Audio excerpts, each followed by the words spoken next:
Hi, welcome back to my channel.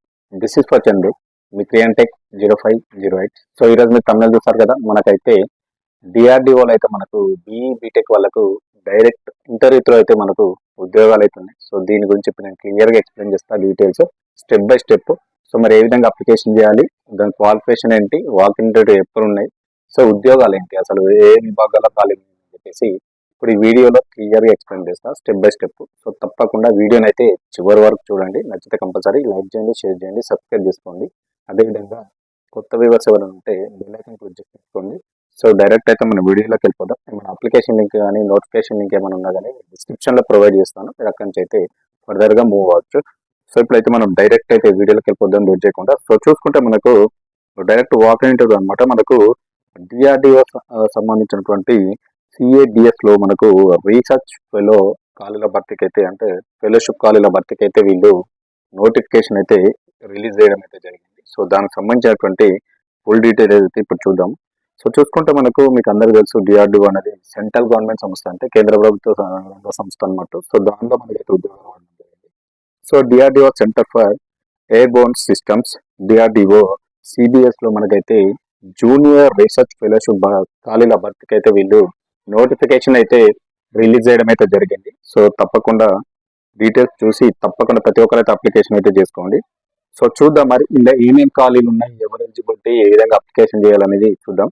So చూసుకుంటే ఖాళీలు చూసుకుంటే మనకు ఇందులో జూనియర్ రీసెర్చ్ ఫెలో అనమాట. ఈ యొక్క జాబ్ కి వీళ్ళైతే నోటిఫికేషన్ అయితే ఇవ్వడం జరిగింది. సో విభాగాలు మరి ఏ డిపార్ట్మెంట్ లో ఖాళీగా ఉన్నాయి ఈ యొక్క జూనియర్ రీసెర్చ్ ఫెలోస్ అంటే మనకు ఏరోనాటికల్ ఇంజనీరింగ్ లో ఒకటి ఉంది, కంప్యూటర్ సైన్స్ అండ్ ఇంజనీరింగ్ లో వచ్చేసి 4 ఉన్నాయి, ఎలక్ట్రానిక్స్ అండ్ కమ్యూనికేషన్ ఇంజనీరింగ్ అంటే ఈఈసి అంటారు కదా, అందులో వచ్చేసి మనకు 3 ఉన్నాయి.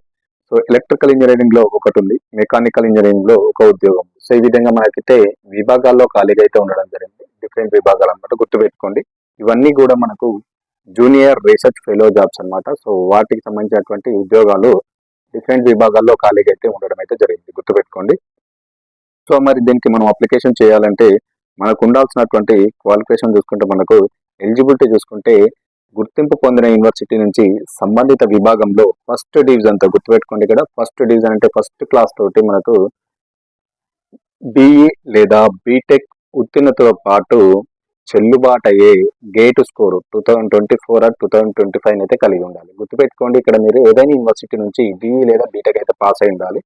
దానితో అది కూడా మీరు ఫస్ట్ డివిజన్ లో పాస్ అయి ఉండాలి. దానితో పాటుగా గేట్ స్కోర్ ఉంటుంది కదా, అది 2024-25 లో మీరైతే క్వాలిఫై చెల్లుబాటు అయ్యే విధంగా ఉండాలి. ఆ గేట్ స్కోర్ కూడా కంపల్సరీ అనమాట, అది కూడా గుర్తుపెట్టుకోండి. లేదా సంబంధిత విభాగంలో ఫస్ట్ డివిజన్ లో ఎంఈ ఎంటెక్ పూర్తి చేసి ఉండాలి. లేదనుకుంటే సంబంధిత విభాగంలో ఎంఈ ఎంటెక్ కూడా పాస్ అయి ఉండాలని చెప్పేసి మరొక క్వాలిఫికేషన్ అయితే ఇవ్వడం జరిగింది. సో 2 క్వాలిఫికేషన్స్ గుర్తుపెట్టుకోండి.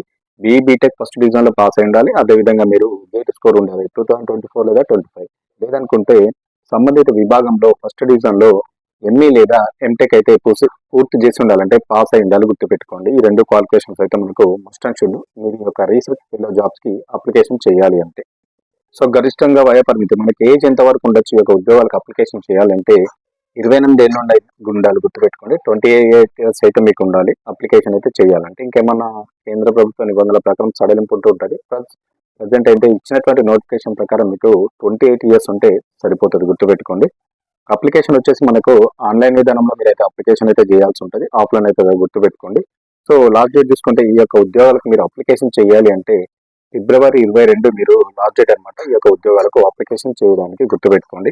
సో తప్పకుండా ప్రతి ఒక్కరైతే అప్లికేషన్ చేయండి, మంచి ఆపర్చునిటీ. మనకి ఇక్కడ ఎలాంటి ఎగ్జామ్ లేదు, డైరెక్ట్ వాక్-ఇన్ ఇంటర్వ్యూలో మాత్రమే వీళ్ళు ఆన్బోర్డ్ అయితే చేసుకుంటున్నారు. సో మనకు అప్లికేషన్ చేసిన తర్వాత చూసుకుంటే వాక్-ఇన్ ఇంటర్వ్యూ తేదీలు కూడా మనకి ఇవ్వడం జరిగింది. సో ఈ ఇంటర్వ్యూ తేదీలు చూసుకుంటే February 25, 26వ తేదీన మనకైతే డైరెక్ట్ మీకు అయితే వాక్-ఇన్ ఇంటర్వ్యూస్ ఉంటాయి. మీరు 22 తారీఖు వరకు అప్లికేషన్ చేస్తారు. సో విత్ ఇన్ 3 days లో మిమ్మల్ని అయితే అప్లికేషన్ అయిన స్క్రూటినీ తీస్తారు. తీసిన తర్వాత మీకు February 25, 26 తారీఖు మీకు డైరెక్ట్ వాక్-ఇన్ ఇంటర్వ్యూస్ అయితే కండక్ట్ చేస్తారు. ఎవరైతే షార్ట్ లిస్ట్ అవుతారో క్యాండిడేట్స్ కి ఈమెయిల్ లేదా కాల్ ఏదైనా చేసి వాళ్ళ యొక్క ఇన్ఫర్మేషన్ ఇచ్చిన తర్వాత డైరెక్ట్ వాక్-ఇన్ ఇంటర్వ్యూ అయితే పిలుస్తారు, గుర్తుపెట్టుకోండి.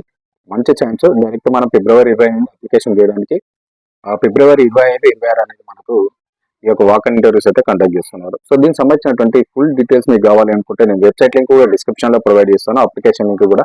సో అక్కడి నుంచి మీరు అప్లికేషన్ అయితే చేసుకోండి.